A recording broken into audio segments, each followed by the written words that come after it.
¿Cómo estamos, familia? Por favor, nos ponemos de pie para la lectura de la Escritura. Hoy vamos a estar leyendo del libro de Nehemías. Vamos a leer capítulo 3, versículos 1 al 5. Y luego vamos a leer el versículo 8, luego el versículo 12, luego el versículo 14. Y de ahí del capítulo 4, versículos 18 al 20. Si no se acuerda lo que yo acabo de decir, no se preocupe. Lo vamos a poner en la pantalla. Nomás siga con nosotros al estar leyendo. Amén. La Escritura dice así. Entonces el sumo sacerdote Eliasib y sus compañeros los sacerdotes trabajaron en la reconstrucción de la puerta de las ovejas.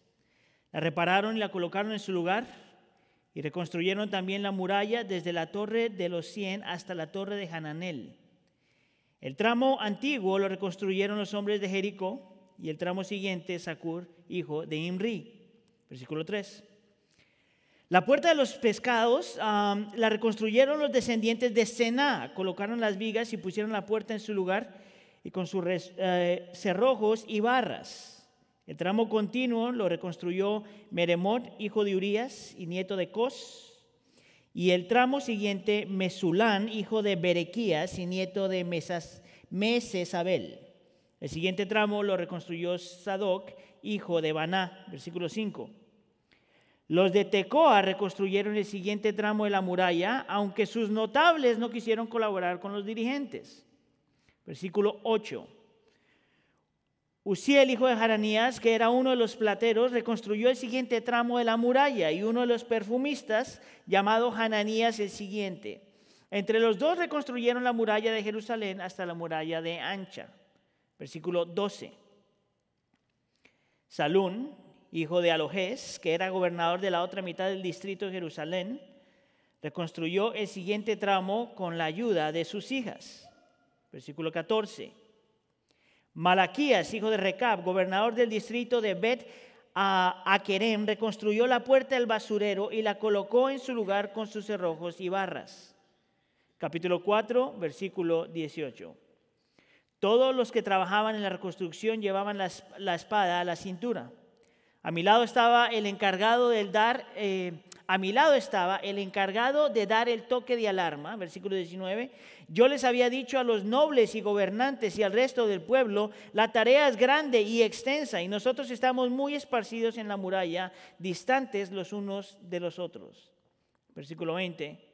Por eso, al oír el toque de alarma, cerremos filas. Vamos a leer esta última oración juntos. Nuestro Dios peleará por nosotros. Señor, te pedimos que por favor hables a nosotros esta tarde. Sabemos, Señor, que tu palabra es inerrante, no tiene ningún error, es suficiente, tiene todo lo que nosotros necesitamos saber en relación a la salvación y a quién tú eres, Señor, y es lo que transforma el corazón y el alma. Te pedimos por favor que tú la utilices precisamente de esa forma el día de hoy. Ilumina nuestra mente, transforma nuestro corazón. Te lo pedimos por favor en nombre de tu Hijo Jesús. Y la iglesia dice, ¿se pueden sentar? ¿Cuántos de ustedes están familiarizados con el libro de Nehemías? Por favor, levante la mano. ¿O han leído alguna vez el libro de Nehemías? Ok. ¿Cuántos de ustedes han escuchado una prédica en Nehemías capítulo 3? ¿Una persona? ¿Dos, tres, cuatro? Ok. ¿Cuántos de ustedes se acuerdan de los nombres que leímos? Mire, yo regularmente predico también en inglés, ¿verdad? Pero estaba tan agradecido esta semana que no me tocó predicar en inglés. Porque esa pronunciación no la hubiera podido hacer. Lo interesante es que hay un libro, ese libro que mayor se ha vendido en los Estados Unidos, que tiene que ver con liderazgo. Un hombre que se llama Chuck Swindoll escribió un libro acerca de Nehemías, hablando de liderazgo y principios de liderazgo. Lo más interesante, es un bestseller, un libro que se vendió millones y millones de copias en los Estados Unidos. O sea, a todo el mundo le encanta ese libro. Lo interesante del libro es que no se salta Nehemías capítulo 3. Parte de la razón por la que mucha gente se salta Nehemías capítulo 3 es porque piensan que Nehemías capítulo 3 no tiene nada a contribuir a nuestro diario vivir. Lo interesante acerca de Nehemías capítulo 3 es que nos muestra una vez más, como lo hemos estado haciendo en esta serie, cuáles son los elementos o los ingredientes que nosotros necesitamos, ya sea para experimentar una restauración o una renovación espiritual o nos muestra la evidencia de una persona que está experimentando una restauración o una renovación espiritual. La palabra que se ha utilizado a lo largo de la historia para hablar de alguien que está experimentando eso es la palabra avivamiento. Pero como sabemos, algunos de nosotros tenemos diferentes opiniones de lo que el avivamiento es. Lo que estamos haciendo es caminando a lo largo del libro de Nehemías para que nosotros podamos ver a la luz de la Escritura cómo sabemos cuando alguien está realmente experimentando un avivamiento. La primera semana hablamos de la necesidad y de la importancia de la oración. Y una de las cosas que dijimos es que la oración es importante porque no solamente cambia circunstancias, sino que la oración te cambia a ti. La semana pasada, estuvimos hablando que la segunda característica de una persona que está experimentando una renovación o restauración espiritual es porque se ve a sí mismo como una persona que está enviada a todas las áreas de la sociedad, enviada al mundo, enviada a la familia, enviada al trabajo, enviado en todos lugares. Hoy vamos a hablar de un principio que se llama el sacerdocio de los santos. Y lo que vamos a hacer es bien, a lo mejor algunos de ustedes han escuchado este término, pero de la forma que lo vamos a explicar, vamos a hacerle 3 preguntas al texto. Número 1 es, ¿qué significa? ¿Dónde se aplica? ¿Y cómo se vive? ¿Qué significa el sacerdocio de los santos? ¿Dónde nosotros aplicamos el sacerdocio de los santos? Y por último, ¿cómo se vive? Yo quisiera entonces que tú me hagas un favor. Mira a la persona que está al lado tuyo y le tienes que decir 2 cosas. Le tienes que decir, tú eres santo y sacerdote. Dile eso. Vamos entonces con a la primera pregunta, ¿qué es lo que significa esto? Déjenme entonces, le voy a dar un poquito de trasfondo para que todos estemos en la misma línea. El término de sacerdocio de los santos es un término que los teólogos y los eruditos han utilizado a lo largo de la historia para describir cómo el cristiano es y cómo el cristiano vive. O quién el cristiano es y cómo el cristiano vive. Y en realidad hay diferentes pasajes en la Escritura que hablan de esto. Pero uno de los pasajes centrales a lo largo de la Escritura que te muestran este término del sacerdocio de los santos es 1 de Pedro capítulo 2, versículo 9. Y se lo voy a leer porque no lo puse en la pantalla. Escuche aquí. Esto es Pedro hablándole a la iglesia y dice, pero ustedes son linaje escogido. Significa que Dios es el que escoge a su pueblo. Dios escoge y trae a su pueblo. Pero ustedes son linaje escogido, real sacerdocio. Y ahí es donde vemos la palabra sacerdotes. En otras palabras, cuando Dios salva a alguien, en Cristo esta persona se vuelve un sacerdote. Ahorita explico más qué significa eso. Real sacerdocio, nación santa. En otras palabras, el cristiano es santo. En Cristo es santo. No significa que no significa que no tienes pecado, no significa que no tienes luchas. Lo que significa es que posicionalmente, por fe, porque has puesto tu fe en Cristo, tú eres santo. Dios te mira como santo. Y eso tiene implicaciones porque la palabra santo es que el Señor te ha tomado, te ha rescatado, te ha separado para Él, ¿verdad? Pero te ha dado propósitos en la vida. Y dice el texto, pueblo que pertenece a Dios, bien interesante, porque el cristiano no se pertenece a sí mismo, le pertenece a Dios, para que proclamen las maravillas de aquel que nos llamó de las tinieblas a su luz admirable. En otras palabras, el creyente es santo, es sacerdote, es escogido, es separado para proclamar, tanto con palabras como con el estilo de vida, a aquel que nos llamó de las tinieblas, nos rescató a su luz admirable. En solamente ese versículo tienes toda una descripción de lo que significa ser cristiano. Un santo, escogido por el Señor, separado por el Señor para ser dedicado para su obra. Lo interesante aquí es que la palabra sacerdote es tan importante como la palabra santo. Si tú miras en el Antiguo Testamento, si sabes algo del Antiguo Testamento, sabes que en el Antiguo Testamento el sacerdote tenía 2 funciones primordialmente. Una era restaurar y la segunda era consagrar. Y puede ser al revés, consagrar y restaurar. Restaurar, porque el sacerdote era la persona que se ponía entre Dios y los seres humanos, o entre seres humanos y Dios. Y su trabajo como sacerdote era hacer sacrificios, ¿se acuerda de eso? Confesar los pecados del pueblo, interceder por el pueblo. Hasta cierto punto podríamos decir que la función del sacerdote era restaurar la relación entre el hombre y Dios. Ese era un sacerdote, ¿verdad? Pero también un sacerdote consagraba, era la persona que se encargaba de tomar las cosas común y corrientes y las preparaba de tal forma que se las podía presentar al Señor. Tomaba las cosas que eran común y corriente y las separaba para el Señor. Tomaba las cosas que eran común y corriente y se las dedicaba al Señor. Desde ese punto de vista, la Escritura nos está diciendo entonces que el creyente es santo y sacerdote, separado por el Señor para su gloria, para su honra y para sus propósitos. Que el creyente está llamado, el Señor lo salva de algo para algo. Escucha acá, que el Señor te salva de algo para algo. No solamente para salvarte, no solamente para librarte del pecado y la condenación y todo lo demás. El Señor realmente te salva de algo para algo. Lo más triste que tú puedes hacer si tú eres cristiano es pensar que si tú eres creyente, lo único que tienes es que el Señor te salvó de tu pecado y de la condenación del pecado, pero ahí te quedas. En realidad, porque el Señor te salvó de algo para algo, el Señor te separa, te llama, te equipa, te envía para que vivas diferente, pienses diferente y tu enfoque de vida sea diferente. Tu llamado es para restaurar y consagrar. Diga conmigo restaurar y consagrar. Dígalo otra vez, restaurar y consagrar.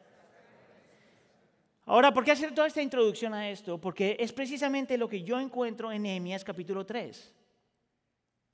Parece que solamente tienes un montón de gente que tienen diferentes nombres y diferentes cosas, y parece que toda esta gente está reconstruyendo esta muralla en Jerusalén, pero tienes que poner atención no solamente a las personas que están ahí y qué es lo que están haciendo, sino el propósito de las cosas que están haciendo. Y en el versículo 1 lo primero que aparece dice: entonces el sumo sacerdote Eliasib y sus compañeros los sacerdotes, ahorita volvemos más adelante a eso, trabajaron en la reconstrucción de la puerta de las ovejas. Ahora, si no ha estado aquí antes, déjeme acordarle, o déjeme lo pongo al día. Este es el pueblo del Señor que está regresando del exilio. Es el tercer grupo que está regresando del exilio a Jerusalén. Y cuando llegan a Jerusalén, las murallas están destruidas. Y ellos ahora, bajo el liderazgo de Nehemías, están reconstruyendo las murallas. Ahora fíjese bien lo que pasa aquí.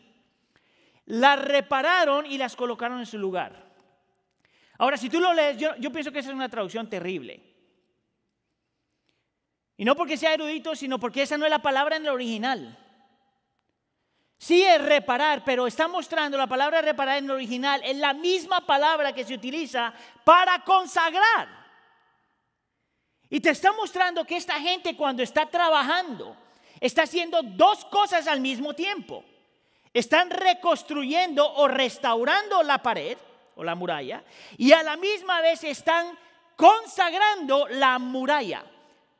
Dedicándole esta muralla al Señor, regalándole esta muralla al Señor, porque esta gente entiende que cuando están restaurando las murallas, a la misma vez están consagrando esta muralla.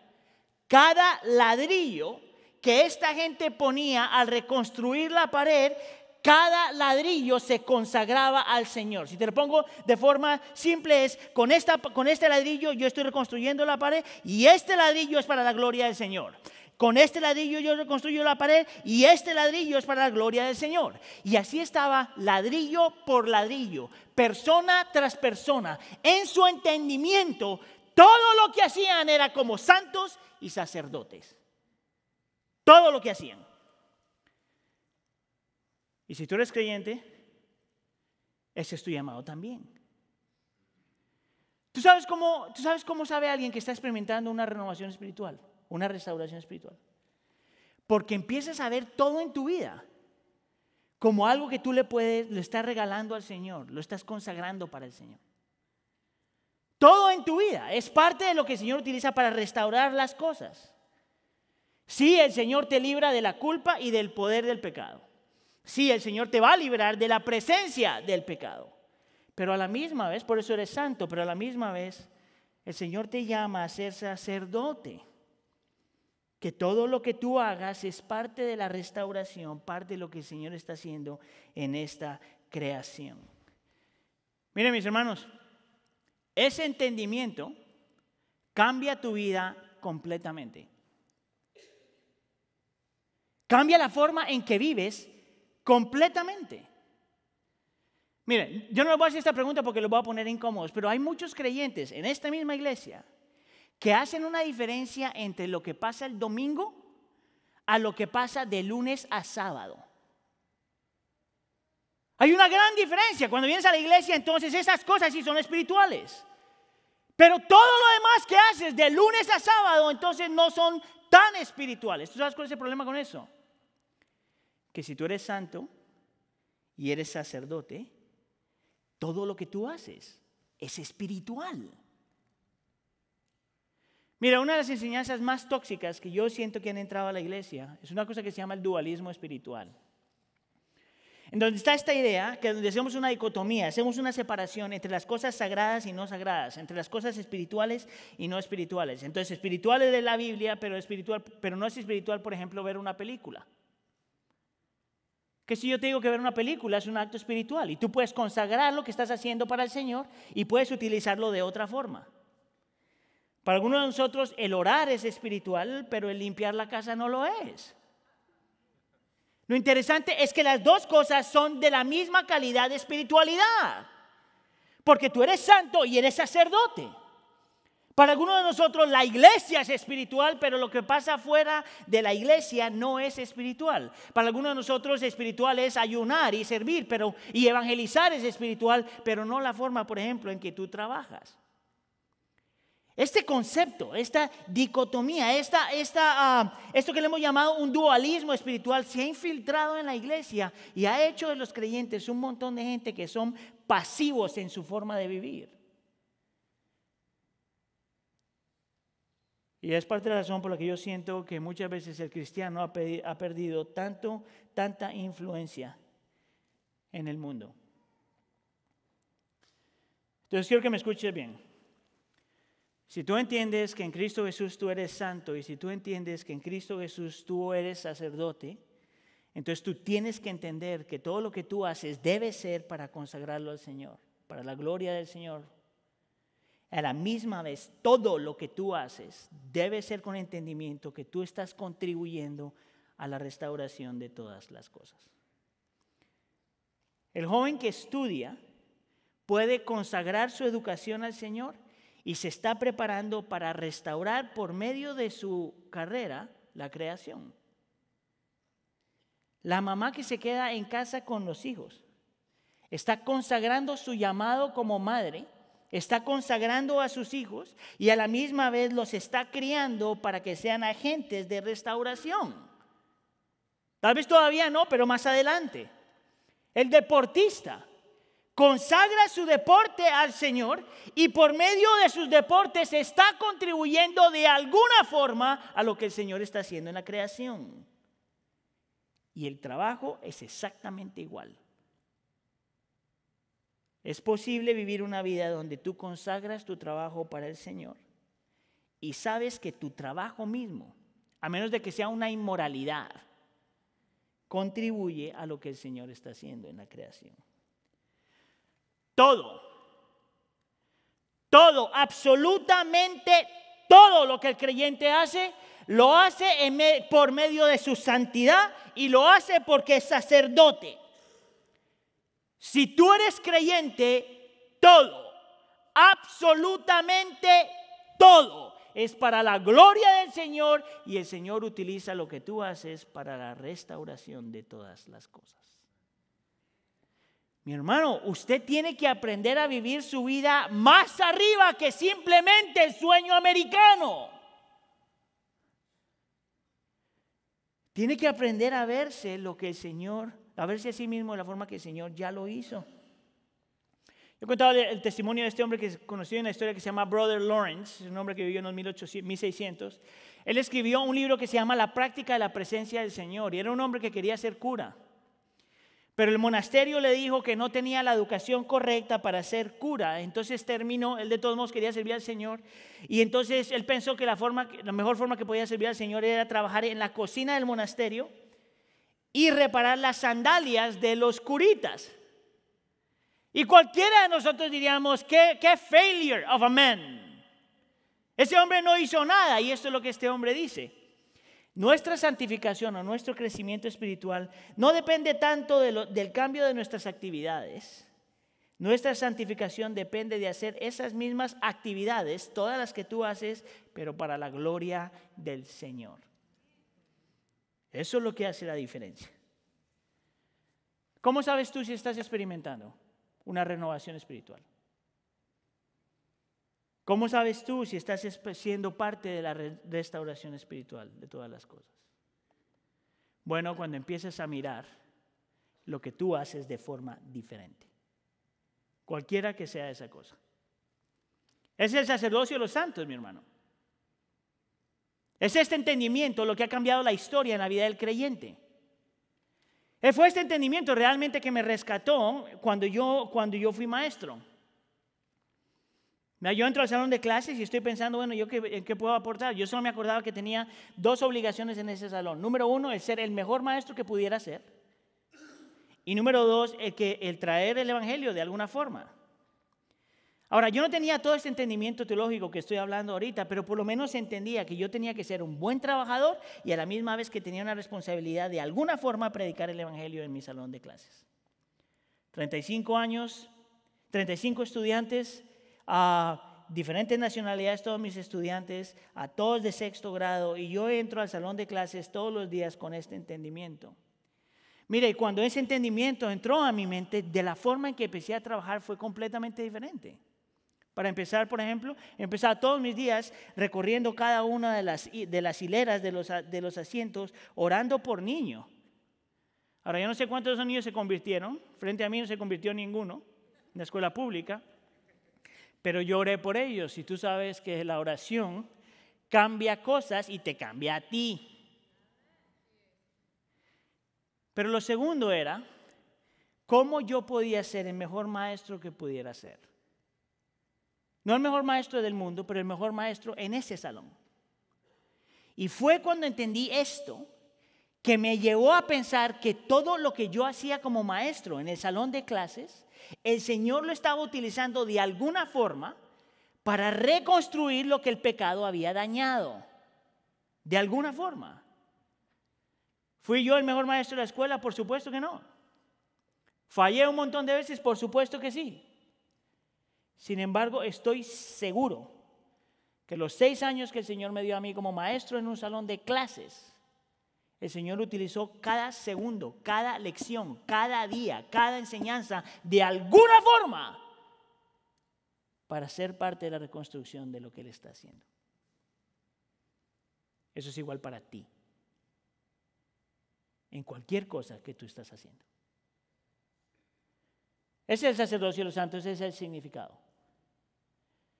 ¿Es trabajar fácil? Por supuesto que no. Todos nosotros quisiéramos tener un mejor trabajo. Todos quisiéramos un trabajo que llene nuestros anhelos. Todos quisiéramos, estaba leyendo un artículo que decía que hay en la perspectiva, en la gente moderna en específico, hay una perspectiva de lo que el mejor trabajo debe ser. El mejor trabajo debe ser un trabajo donde tú trabajas solamente 30 horas y haces un montón de dinero. Un trabajo donde alguien invierta en ti y te haga desarrollarte. Y un trabajo donde lo que tú hagas valga la pena. ¿Sabes cuál es el problema? Es que en la mentalidad secular eso no existe. No hay un trabajo que te pague, trabajes 30 horas, por lo menos la gran mayoría de nosotros, trabajes 30 horas y te paguen un montón de dinero. Eso no existe. A menos de que eres ricachón. Pero las siguientes dos es lo que todos los creyentes tenemos. Nosotros tenemos un Dios que sí invierte en nosotros para nosotros ser la mejor versión de lo que somos. Y número 2, nosotros tenemos un Dios que dice que todo lo que nosotros hacemos sí está contribuyendo a algo más grande. No importa lo que tú estés haciendo. Segunda pregunta, ¿cómo se aplica? ¿En dónde se aplica? Y aquí entonces, porque estamos hablando de esto, yo quisiera que hablemos del trabajo por un segundo. ¿Ok? Simplemente por mostrarme las manos, ¿cuántos de ustedes trabajan fuera de casa? Ok, ¿cuántos de ustedes trabajan solo en casa? De los que trabajan solo en casa, no, pues tú trabajas en casa, pero estás trabajando fuera de casa, Rosita. Las dos. La realidad es que no importa si estás trabajando. Ok, aquí hay alguien que no trabaja, levante la mano. Caerle encima. Pero la idea es que todos nosotros, simplemente por el hecho de estar en este lugar donde estamos, tenemos que trabajar. Lo más interesante es esto. Vamos a hacer un poquito de matemática rápidamente. Escucha aquí. ¿Sabías tú que la actividad que tú más haces a lo largo de tu vida, después de dormir, es trabajar? Es más, yo diría que es la primera actividad aún más que dormir. Vamos a hacer un poquito de matemática, ¿ok? La gran mayoría de la gente empieza a trabajar como a los 18 años. Si vienes de Latinoamérica, como a los 15. Vamos a decir que en el promedio tú trabajas 40 horas a la semana, que ese número ya cambió hace como 10 años atrás. La gran mayoría de la gente trabaja por lo menos 50 horas a la semana. Y no hace más dinero. Ahora, si eso es verdad, cuenta tú eso 4 veces al mes. Son 200 horas, ¿verdad? 200 horas por mes de trabajo. Cuenta eso por 12 meses. Ahora cuenta eso por 65 años. Y te das cuenta que el trabajar es lo que nosotros hacemos más que cualquier otra cosa.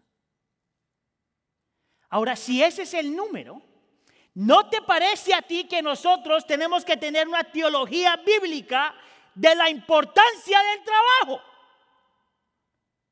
Si es lo que nosotros más hacemos, ¿no te parece que es importante que tú aprendas a ver tu trabajo de la forma correcta?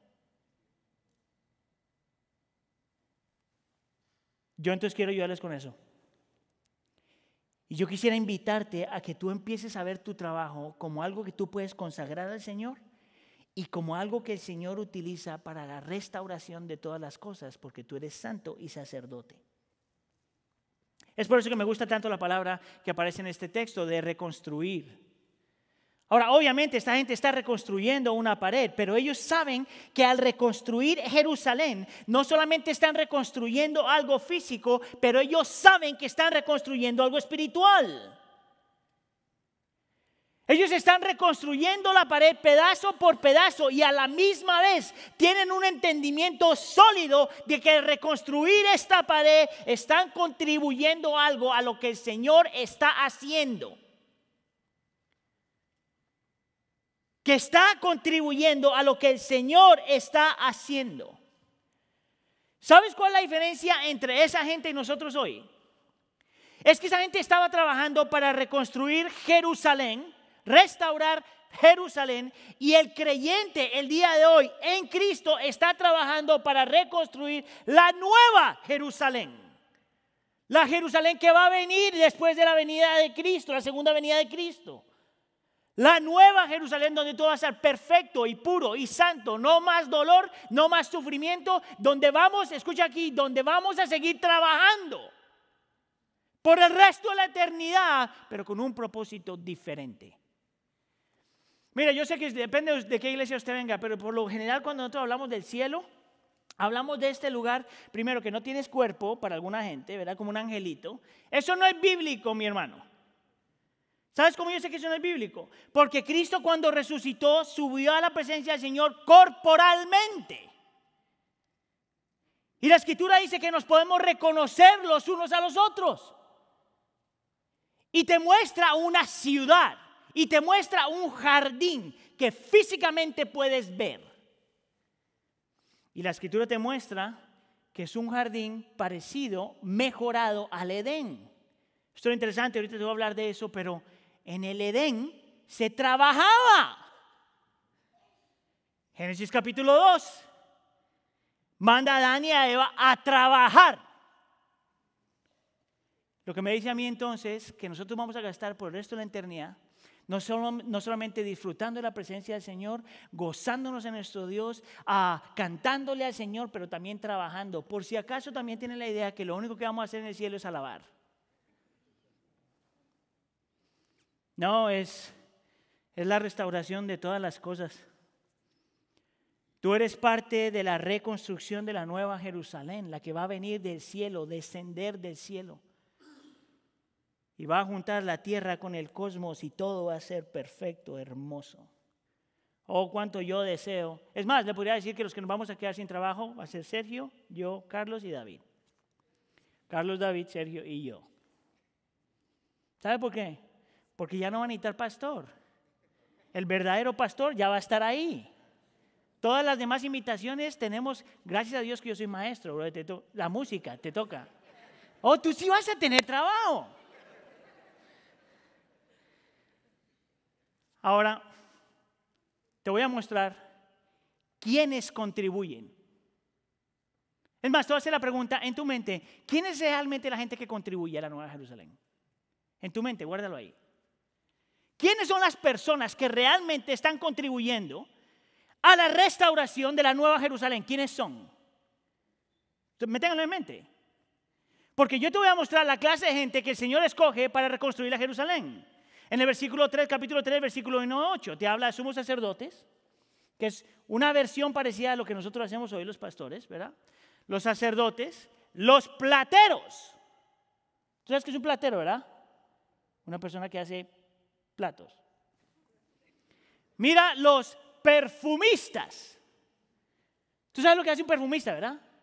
Hace que la gente huela bien.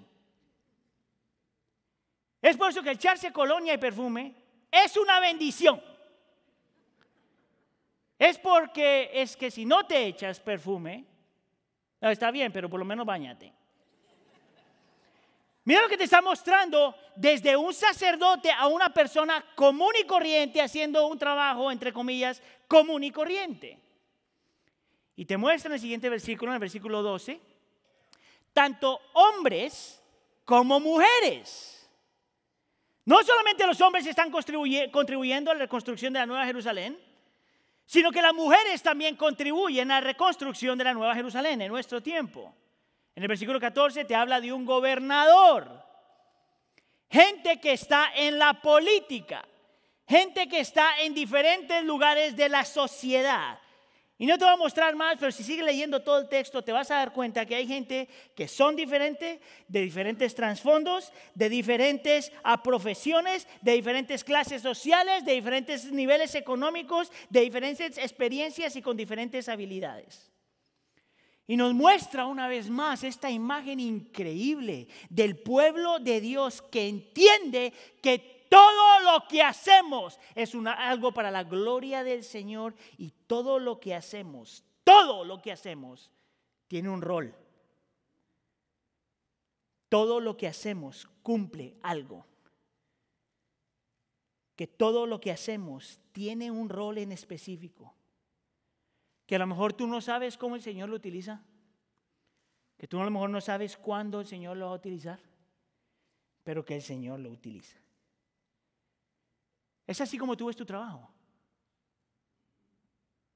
Mira, cuando nació nuestra niña, la primera niña, Heidi y yo estuvimos orando por un buen tiempo para saber. Heidi trabajaba en una agencia de viajes y yo ya estaba de maestro, pero cuando quedamos embarazados con Camila, la primera niña, nosotros empezamos a orar si Heidi debería seguir trabajando o quedarse en casa. Eso es decisión de cada padre, ¿verdad? Nadie le puede obligar a usted tome decisión con el Señor. La cosa es que nosotros decidimos que Heidi se quedara en casa por un lapso de tiempo. Y yo me acuerdo hasta el día de hoy, gente decirle, porque mi esposo fue a la universidad también, me acuerdo decirle a gente, a Heidi, pero entonces ¿para qué estudiaste? Pero entonces ¿para qué tienes una carrera? ¿No te parece que estás desperdiciando la vida? Y eso venía de la iglesia. Y es porque el Señor nos había dado esta convicción, que mi trabajo en el salón de clases antes de ser pastor y su trabajo como madre en casa tenían la misma importancia. Y que lo que ella estaba haciendo con mis hijas era tan importante como lo que yo estaba haciendo con mis estudiantes. Es así es que tú ves tu trabajo, cualquiera que sea. Si tú quieres aprender a experimentar lo que significa tener una renovación espiritual, tú tienes que aprender a mirarlo así. Entonces quiero darte 4 cosas diferentes aquí. Y una de esas ya las mencioné, pero simplemente como un resumen. Número 1, Todo trabajo es espiritual. Diga conmigo, todo trabajo es espiritual.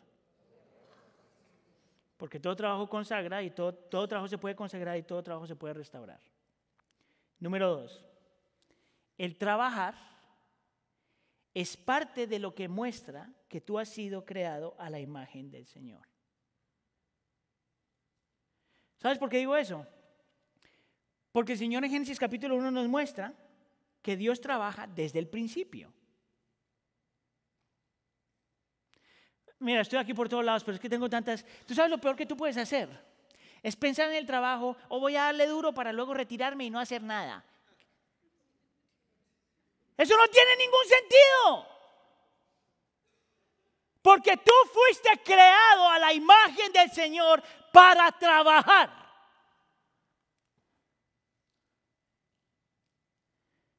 El trabajar te da dignidad. El trabajar te muestra que has sido creado a la imagen y semejanza del Señor. Hay una mujer que en los 1800, Amy Wilson, ella decía, era una misionera protestante que se fue de misionera a la India, y ella decía esto: tú tienes que entender que Dios fue el primer agricultor, el divino sanador, el primer ingeniero, el primer accountant, el primer contador, el primer empresario, el primer comunicador, el primer constructor y el primer hombre de negocios. Y todo lo que nosotros hacemos es en reflejo a eso. Todo trabajo es espiritual, todo trabajo tiene dignidad y muestra que tú has sido creado a la imagen del Señor. Número 3, todos estamos creados para trabajar. El trabajo no es un mal necesario. ¿Entiendes el concepto? Por alguna razón, hay un montón de canciones que iba a traer aquí que se han escrito al lado del trabajo, pero porque no, sería terrible. Pero la idea es esta, es que algunos de nosotros realmente el trabajo se ve como una maldición.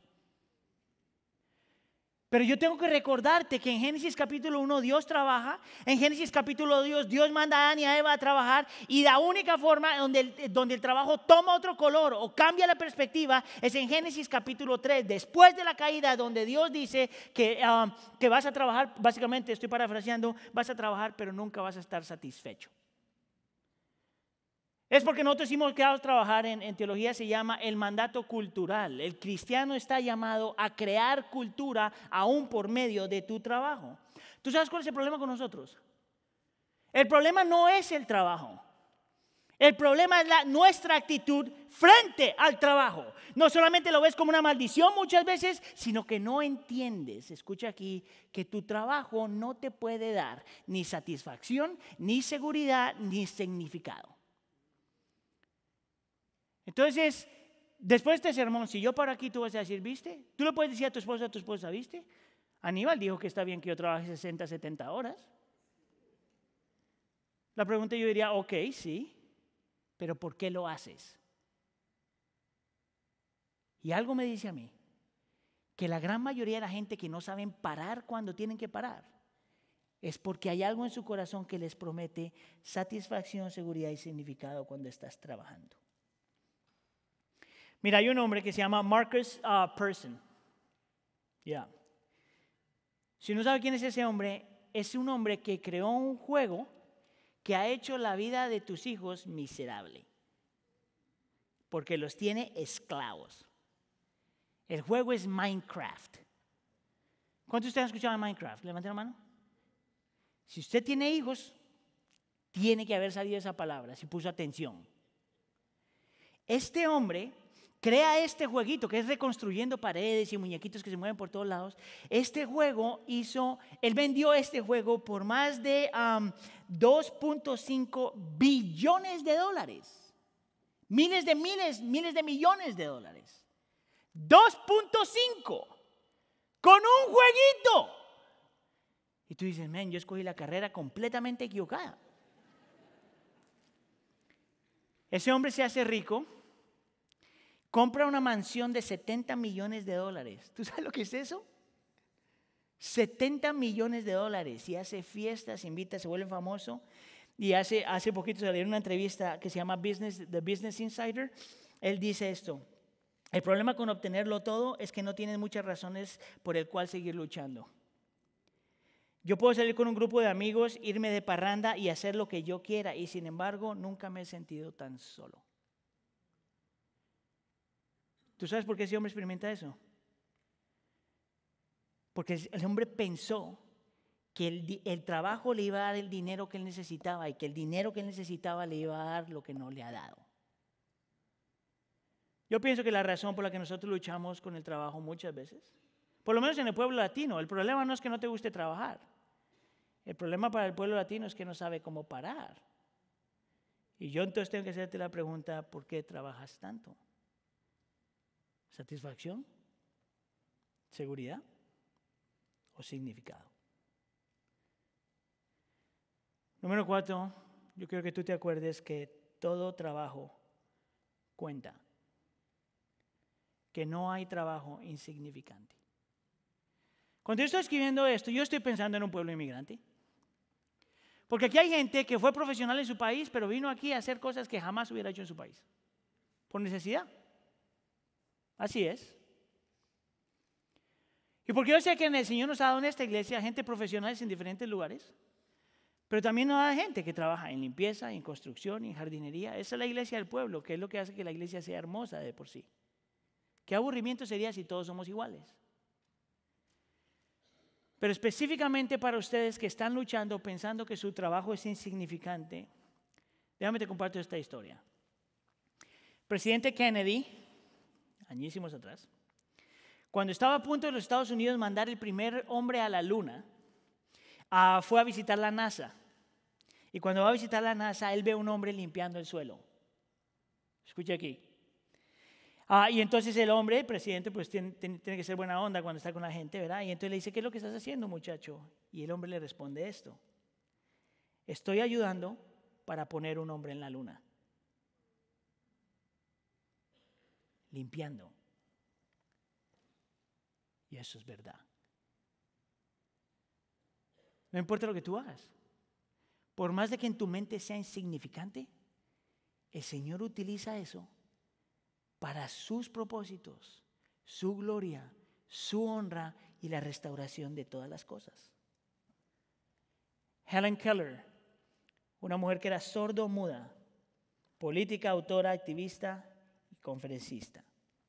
Y ella decía esto: tengo muchos deseos de realizar tareas grandes y nobles, pero mi deber principal es realizar tareas humildes como si fueran grandes y nobles. El mundo se mueve no por hechos increíbles, sino por la suma de los pequeños actos de cada trabajador honesto. Eso es lo que hace la diferencia. No importa dónde estés, cómo estés. Yo quiero entonces mostrarte qué rol tú juegas. Esto viene de un libro que se llama Kingdom Calling by Amy Sherman. Y ella habla de seis diferentes clases de trabajos. Vamos a ver en cuál de esos tú estás. Hay algunos que hacen trabajo redentor. Trabajo redentor son aquellas personas que de alguna forma por su trabajo están salvando o reconciliando algo, ¿verdad? Para nosotros en ministerios evangelistas o pastores o consejeros, pero también pueden ser escritores, artistas, poetas. Están haciendo obras que están redimiendo de alguna forma, ¿verdad? Para algunos de ustedes eso es trabajo creativo. La gente que trae belleza y moldea la creación de alguna forma.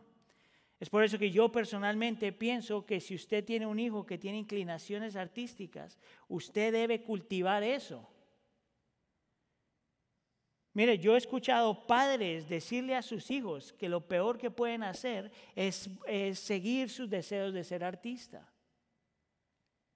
¿Que ese muchacho va a pasar hambre? A lo mejor sí. Pero ese no es el punto. Porque su obra, su trabajo en creación, embellece la creación. Es aquí donde hay constructores y diseñadores y arquitectos y artistas y floristas y jardineros e ingenieros. ¿Quién iba a pensar que un hermano de la iglesia del pueblo que trabaja en la yarda es tan importante como un ingeniero en el reino del Señor? Es como cambia completamente la perspectiva. Algunos de ustedes hacen trabajo providencial. Son aquellos trabajos que proveen o sostienen los seres humanos y la creación. Políticos, policías, bomberos, técnicos, maestros, mecánicos, los que limpian, los que reparan, los que están en la administración. Hay otro set de trabajos de justicia, que tiene que ver con los que mantienen la justicia, como el abogado o la persona, el juez que escribe leyes, ¿verdad? Hay trabajos de compasión que sanan y guían y pastorean a otra gente, como un doctor, un enfermero, una enfermera, un terapista, un trabajador social, un consejero. Hay trabajos de reveladores que revelan la verdad de Dios. No solamente pastores y teólogos y eruditos, pero también científicos, educadores, periodistas, porque toda la verdad en el ser humano, toda la verdad en la creación es verdad de Dios. Toda verdad es verdad de Dios, porque Él es el que define lo que es verdad. Yo quiero entonces invitarte a algo rapidito. Mira, si tú no entiendes que tú eres llamado a trabajar de la forma que estás trabajando, yo quiero que tú empieces a orar por tu trabajo. Si no lo ves así, pídele al Señor que te dé los ojos para ver tu trabajo de la forma que tienes que verlo.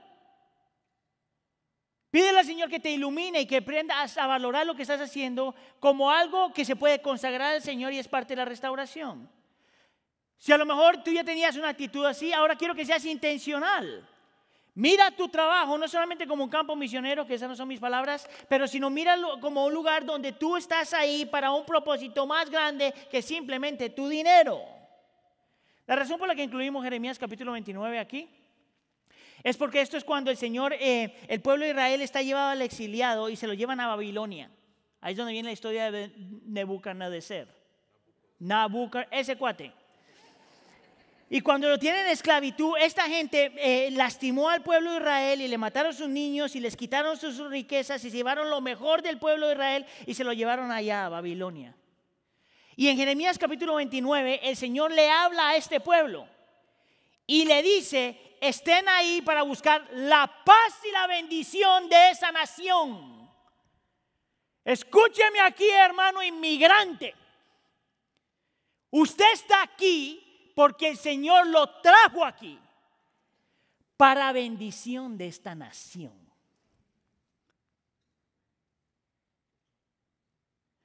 Yo creo que muchos americanos necesitan entender eso.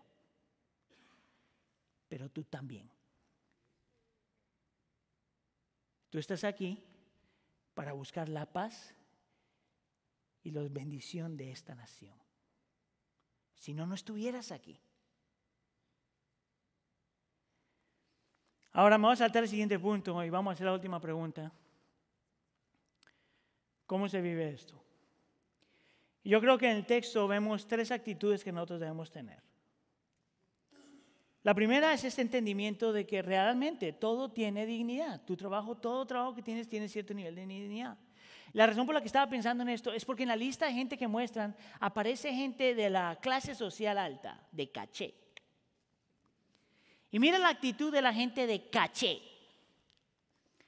Capítulo 3, versículo 5. Los de Tecoa reconstruyeron el siguiente tramo de la muralla, aunque sus notables no quisieron colaborar con los dirigentes. La razón por la que estoy haciendo énfasis en eso es porque hay una tendencia en algunos de nosotros posiblemente de pensar de que hay un trabajo que ese sí yo nunca haría, porque es denigrante.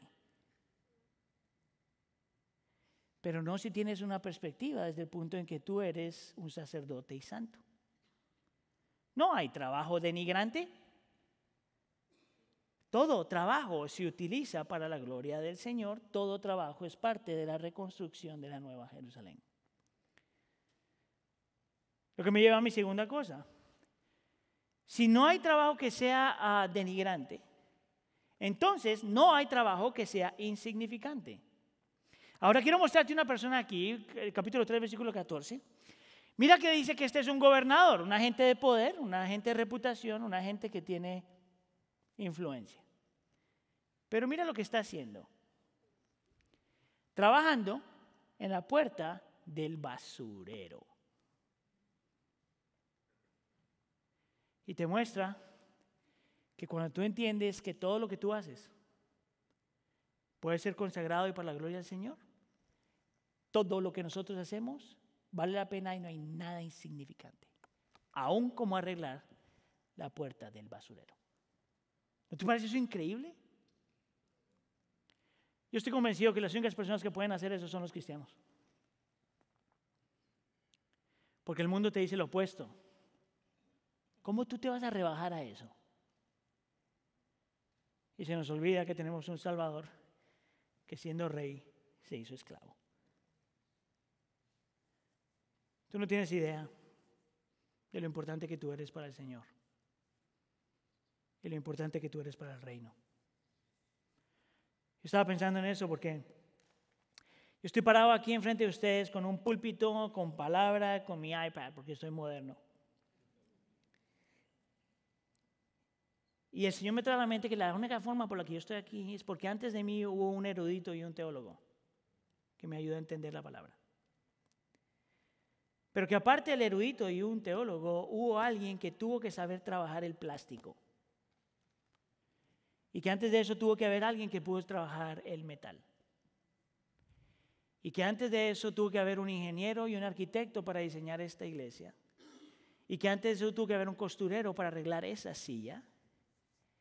Y que antes de eso tuvo que haber alguien que limpió todo este lugar.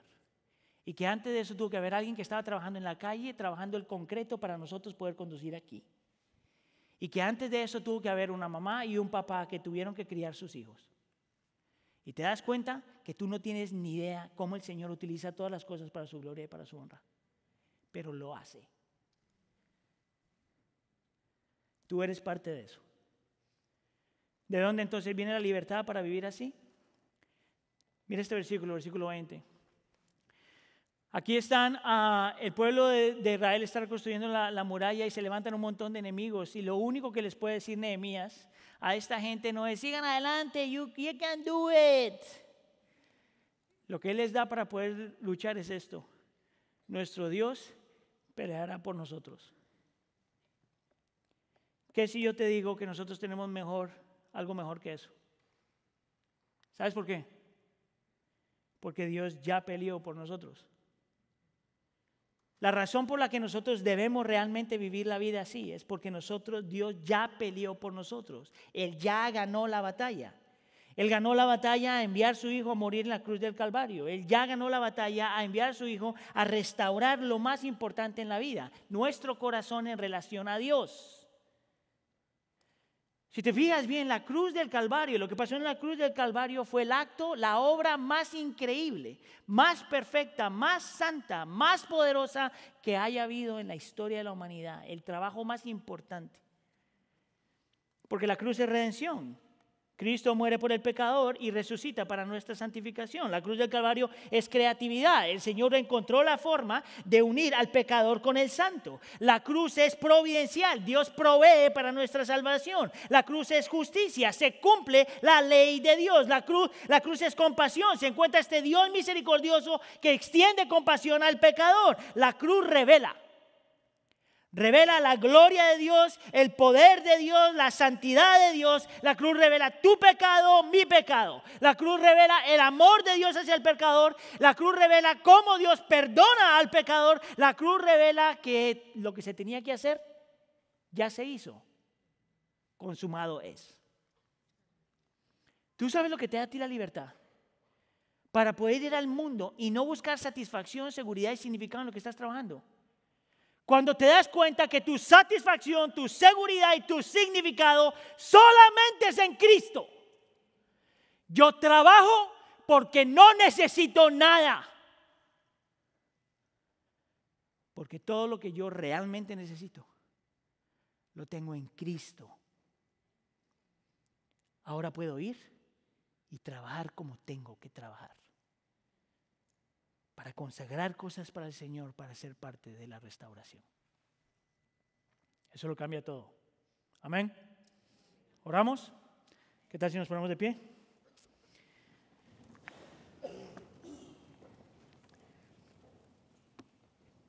Señor, te queremos dar tantas gracias por tu palabra.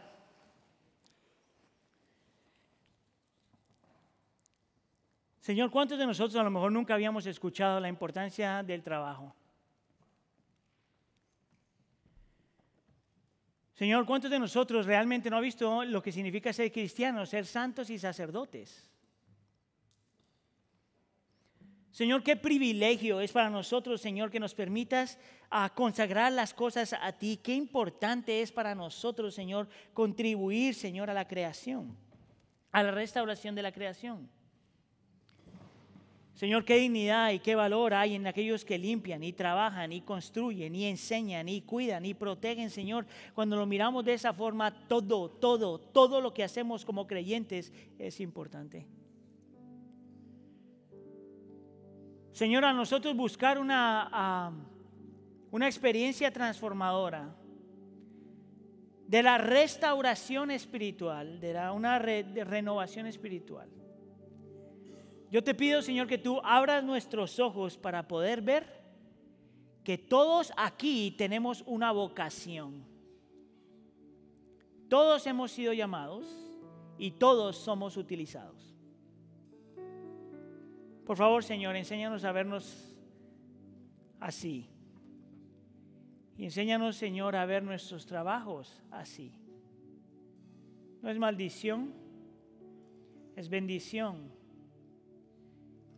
Y a la misma vez, Señor, enséñanos a reconocer que nada de eso realmente satisface. Lo que satisface es que te tenemos a ti. Te lo pedimos por favor en nombre de tu Hijo Jesús. ¿Todos decimos?